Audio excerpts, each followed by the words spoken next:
ಅರ್ಜುನನ ಕೈಚಳಕವನ್ನು ನೋಡಿ ಇಂತಹ ಶಿಷ್ಯನೊಂದಿಗೆ ಯುದ್ಧ ಮಾಡಬೇಕಲ್ಲ ಎಂದು ದ್ರೋಣನಿಗೆ ತುಂಬ ಕಣ್ಣೀರು ಬಂದಿತು. ಅರ್ಜುನನು ಪ್ರದರ್ಶಿಸಿದ ವಾಯುವ್ಯಾಸ್ತ್ರವನ್ನು ದ್ರೋಣನು ಶೈಲಾಸ್ತ್ರದಿಂದ ನಿವಾರಿಸಬೇಕಾಯಿತು. ಕೌರವ ವೀರರೆಲ್ಲ ಮೃತ್ಯು ದೇವತೆಯಂತೆ ಯುಧಿಷ್ಠಿರನೊಂದಿಗೆ ಹೋರಾಡುತ್ತಿದ್ದ ಭೀಷ್ಮನ ಬೆಂಬಲಕ್ಕೆ ನಿಂತರು.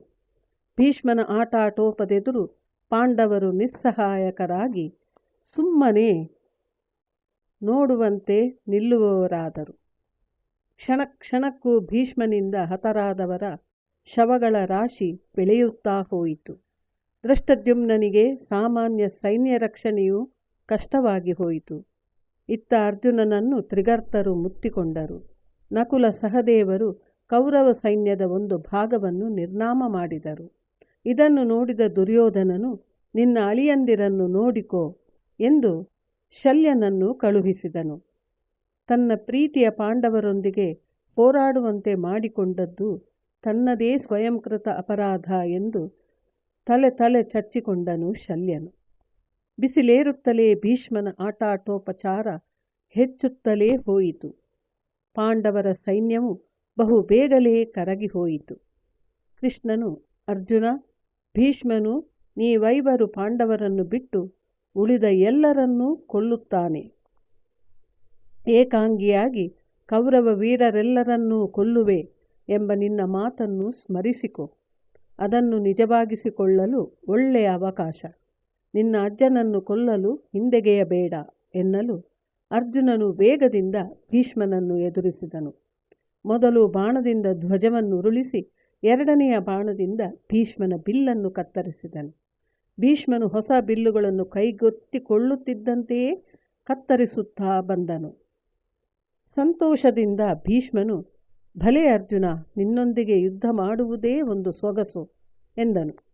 ಆದರೆ ಅರ್ಜುನನ ಬಾಣಗಳು ಅಜ್ಜನನ್ನು ನೋಯಿಸುತ್ತಿರಲಿಲ್ಲ. ಭೀಷ್ಮನ ಒಂದೊಂದು ಬಾಣವೂ ಒಬ್ಬೊಬ್ಬರನ್ನು ಕೊಲ್ಲುತ್ತಿದ್ದರೆ ಅರ್ಜುನನವು ಭೀಷ್ಮನಿಗೆ ಪುಷ್ಪಾರ್ಚನೆಯಂತಿದ್ದವು.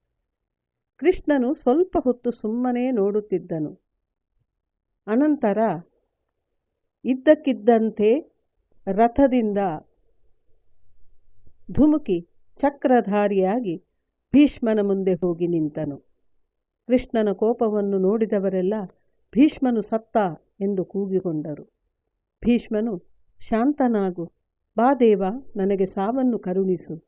ಇದು ನಿನ್ನ ಕೈಯಿಂದ ಸಾಯುವುದಕ್ಕೆ ನೀನು ನನಗೆ ಕೊಡುತ್ತಿರುವ ಎರಡನೆಯ ಅವಕಾಶ. ನನ್ನಂತಹ ಭಾಗ್ಯಶಾಲಿ ಇನ್ಯಾರು? ಬಾ ಬೇಗ, ನಾನು ಕಾಯುತ್ತಿರುವೆನು ಎಂದು ಕೈ ಮುಗಿದು ಕುಳಿತುಕೊಂಡನು. ಕ್ಷಣ ಮಾತ್ರದಲ್ಲಿ ಕೃಷ್ಣನ ಕಾಲಿಗೆ ಬಿದ್ದು ರೋಧಿಸತೊಡಗಿದ ಅರ್ಜುನನು, ಕೃಷ್ಣ, ನೀನು ನಿನ್ನ ಪ್ರತಿಜ್ಞೆ ಮುರಿಯುವಂತೆ ಮಾಡಿದ ನನ್ನನ್ನು ಕ್ಷಮಿಸು. ನಿನಗೆ ನಾನು ಅಪಕೀರ್ತಿ ತರುವಂತೆ ಆಗಬಾರದು. ನಾನು ಈಗ ಪೂರ್ಣ ಎಚ್ಚರಗೊಂಡಿರುವೆನು. ನೀನು ಮೊದಲ ದಿನ ಹೇಳಿದ್ದನ್ನೆಲ್ಲ ನೆನಪಿನಲ್ಲಿಟ್ಟಿರುವೆ. ನಾನಿನ್ನು ಮೋಹಕ್ಕೆ ವಶನಾಗುವುದಿಲ್ಲ. ನನ್ನ ಪ್ರತಿಜ್ಞೆಯಂತೆ ನಡೆಯುತ್ತೇನೆ ಎಂದು ವಿಲಾಪಿಸಿಕೊಂಡನು.